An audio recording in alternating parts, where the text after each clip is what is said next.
ഒരൊറ്റ രാത്രി കൊണ്ട് നമ്മുടെ ഏത് ഹലാലായ മുറാദുകളും എല്ലാ ആവശ്യങ്ങളും അള്ളാഹു നടത്തിത്തരുമെന്ന് പറഞ്ഞാൽ മുഅ്മിനീങ്ങളായ ഓരോരുത്തരും നമ്മൾ വിശ്വസിക്കണം.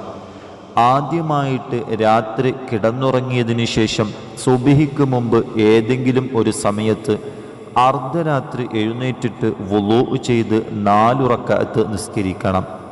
ആ ഓരോ നിസ്കാരത്തിലും സൂറത്തുൽ ഫാത്തിഹയും അതിനുശേഷം 10 ആയത്തുൽ കുർസി വീതം ഓതുക. ഓരോ റക്അത്തുകളിലും 10, അങ്ങനെ 4 റക്അത്തുകളിലും 10 ആയത്തുൽ കുർസി പാരായണം ചെയ്യുക. ശേഷം നമസ്കാരം പൂർത്തീകരിക്കുക, ദുആ ചെയ്യുക.